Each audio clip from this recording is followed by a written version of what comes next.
Nshuti tubahaye ikaze mu makuru yacu akomeje kugenda avugwa mu binyamakuru bigiye bitandukanye, ariko by'umwihariko mu nyemerere twanzikire muri Repubulika Iharanira Demokarasi ya Kongo, bombori mu butegetsi bwa Kinshasa.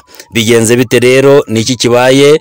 Ibirimo bivugwa mu binyamakuru bigiye bitandukanye, ibyandika ndetse n'ibinyamakuru bigiye bitandukanye.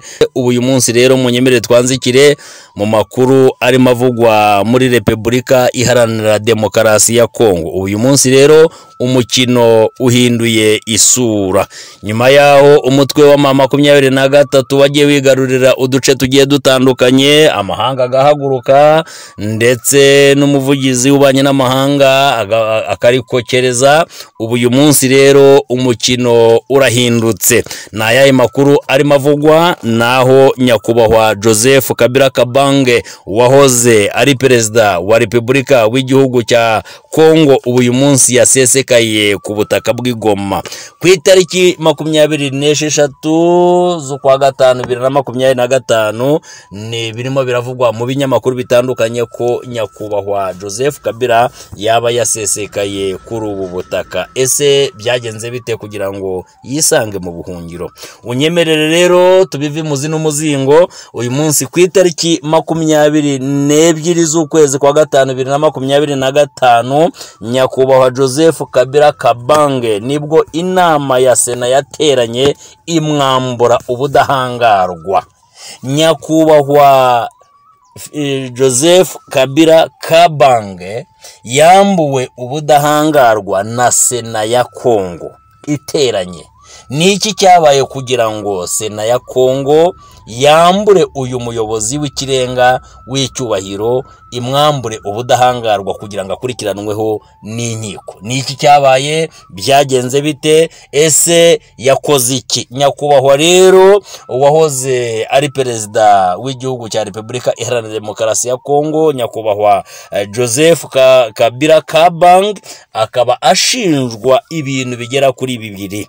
Icya mbere ni ubugambanyi, icya gatatu nuko atera umutwe witwaje intwaro wa M23 akawutera inkunga. Joseph Kabila rero Kabange akaba yarageze ku butegetsi mu mwaka wa 2001, arekura ubutegetsi muri 2019. Akaba yayoboye imyaka 18 yose ayobora igihugu cya Repubulika Iharanira Demokarasi ya Kongo. Nyuma yo kurekura ubutegetsi rero ku bushake, nyuma yo kuburekura ubutegetsi mu mahoro hatabaye kudeta cyangwa se imyigaragambyo, ubuyobozi yabushize mu maboko ya Felix Antoine Tshisekedi Chilombo. Uyu muyobozi rero uyu munsi akaba ari we uri ku butegetsi, akaba yaragiyeho 2019, uyu munsi tukaba turi 2025. Nyakubahwa Joseph Kabila akaba yambuwe ubudahangarwa na Sena ya Kongo.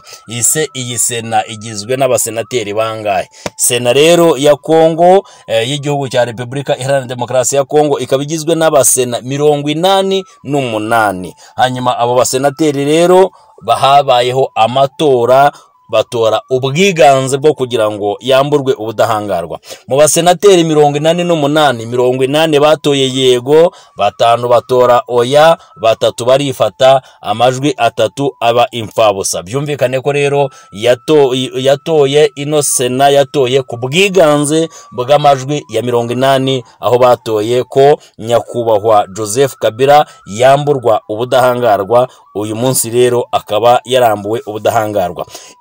Uwo mwuka mubi rero ukaba waratangiye muri 2023, nyuma y'uko nyakubahwa Felix Antoine Tshisekedi Chilombo yaragiye ku butegetsi.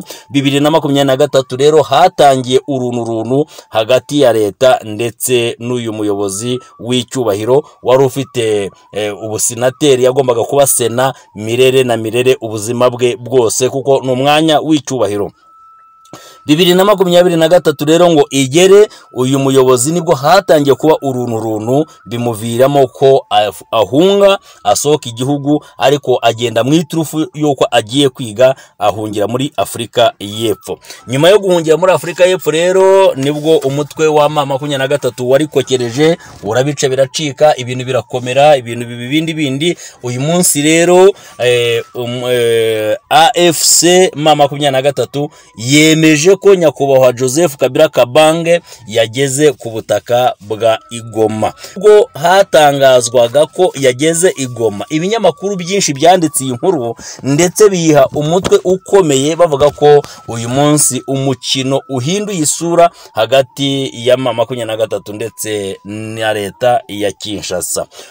Umuvugizi rero mu bya politike Lawrence Kanyuka akaba yatangaje ko nyakubahwa Joseph Kabila Kabange yahawe ikaze ku butaka bwabohowe nyuma y'imyaka myinshi abakongomani bo mu burasirazuba batari bafite umutekano. Uyu munsi rero yahawe ikaze aho nakita ku butaka bwabohowe cyangwa se ku butaka butagatifu. Iyo havuze ko habohowe ubwo ni ubutaka butagatifu. Umuvugizi mu bya gisirikare Lieutenant Colonel Wiringoma nawe yatangaje aya makuru avuga ati umusenateri mukuru, umuyobozi w'icyubahiro nahabwe ikaze kuri ubutaka, harakabaho impinduramatwara. Ubu uyu munsi rero amakuru akomeje kugenda agaragara muri aka gace, naho ubuyobozi bwa Kinshasa bwaruciye burarumira. Ese niki kigiye gukurikiraho nyuma yaho bigaragara ko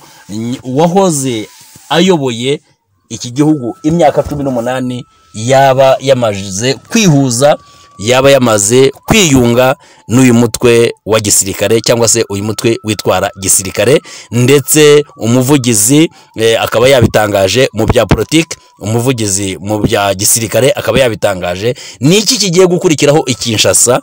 Mbibutse ko umuntu wayoboye imyaka 18 kuba yamaze kwiyunga kuri uyu mutwe, ndakeka ko ari ihurizo rikomeye hagati ya nyakubahwa perezida wa Repubulika y'igihugu cya Repubulika ya Demokarasi ya Kongo Felix Antoine Tshisekedi ndetse na guverinoma ye yose. Uyu munsi iki bintu kigiye kuba ntabwo